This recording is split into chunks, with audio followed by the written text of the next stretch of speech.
So, you've poured your heart, your late nights, and probably way too much coffee into building an app. It works, it's beautiful, and you're incredibly proud of it. But now you're facing the final, sometimes intimidating hurdle of actually getting it published to the world. Getting the app built often feels like climbing a mountain, right? But for many developers, you soon realize that was just the foothills. Navigating the bureaucratic mazes of Apple and Google can be completely overwhelming without a map.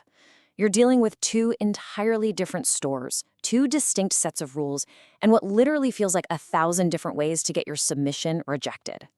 But don't worry, we've got that map for you right here. Today's roadmap will cover the ship-ready test, Apple App Store publishing, Google Play Store publishing, App Store optimization, avoiding those common rejections, and finally, a massive launch shortcut. Let's kick things off with Phase 1, the ship-ready test. Is your app actually ready? Okay, before you even think about creating developer accounts or filling out forms, you absolutely have to validate that your app can pass a human review. Run through this diagnostic checklist. If a reviewer taps a button and hits a coming soon screen or some unfinished broken flow, it's an instant rejection. You've got to test on real, physical hardware, aiming for at least iOS 16 and Android API level 33, because simulators just don't catch everything. Your crash-free rate needs to be strictly above 99%, basic accessibility features like VoiceOver and TalkBack must work, and you can't be tanking the user's battery or memory. And please do not skip your legal groundwork. It is incredibly easy to trip up here. You need a publicly accessible privacy policy URL to even submit. And here's the kicker.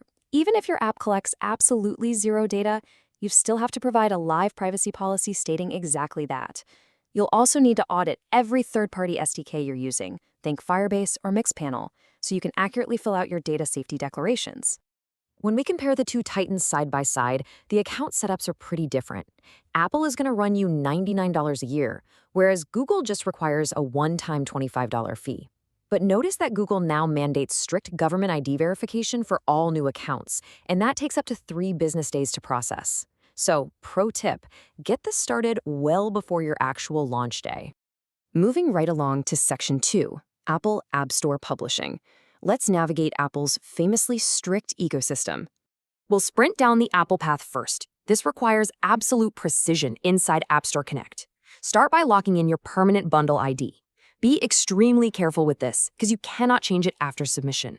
You'll also need to craft a catchy 30-character app title, rigorously declare every single piece of data your app and those third-party SDKs collect using Apple's privacy nutrition labels, and finally, knock out the age rating questionnaire.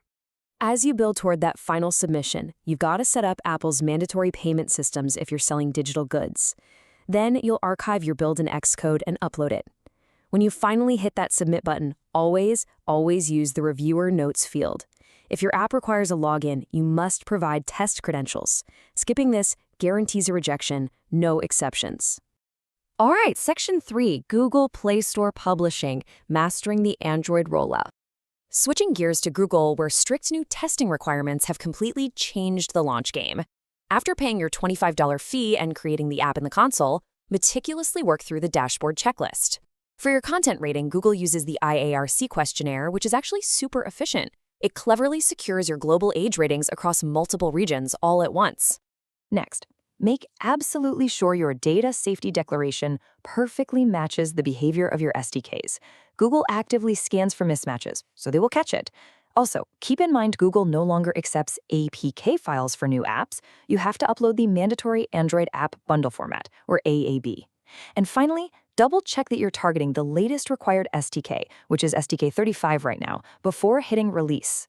Now here is a massive hurdle for newer developers. If your Google Play account was created after November 2023, you cannot skip directly to production. The button literally won't be there. You are mandated to run a 14-day closed test with at least 12 real opted-in users first. Only after you successfully finish this 2-week phase will production access unlock. Section 4, App Store Optimization. Getting discovered. Shifting from just publishing to actually thriving, App Store optimization is essentially the SEO of the app world. And there's a huge difference in how you get found on these two platforms. Apple gives you just 160 precise characters to rank with, your name, subtitle, and a specific keywords field. Google, on the other hand, treats your massive 4,000-character-long description as a major keyword opportunity. You really have to tailor your text specifically for each platform's algorithm if you want to be seen. And remember, ratings aren't just vanity metrics. They are a direct search ranking signal on both platforms. But you have to be smart about when you ask. Prompt users for reviews right after they successfully complete a task or experience a win in your app. Don't ask them the second the app launches when they haven't even used it yet. Section 5. Avoiding common app rejections. This is the final boss. To ensure a smooth launch, let's learn from what experienced developers do to avoid fatal rejection traps. These are your top offenders right here.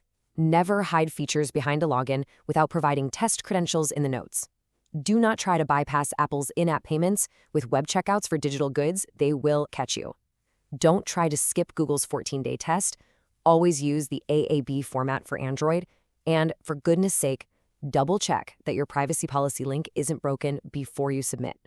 Once you finally get that glorious approval email, restraint is key. Never, ever release an update to 100% of your users immediately. Use Apple's 7-day phased release or Google's staged rollouts. By rolling out to just 1%, then 2%, then 5%, you can catch critical bugs safely in the wild without tanking your app's rating for your entire user base. And finally, Section 6, your launch shortcut. The ultimate pivot. Look, if navigating AAB key stores, third-party SDK audits, and 14-day testing mandates sounds like a total bureaucratic nightmare that you just don't have the time for, there is a vastly superior alternative. Save hundreds of hours and bypass the headache entirely by converting your existing WordPress site directly into a fully compliant mobile app. Just visit appofweb.com and convert your WordPress website to mobile app today. It skips the heavy lifting and gets you straight to the finish line.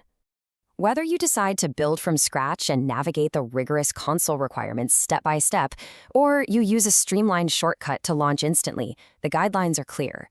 Your app deserves to be found. The millions of users on these platforms are out there waiting for your exact solution.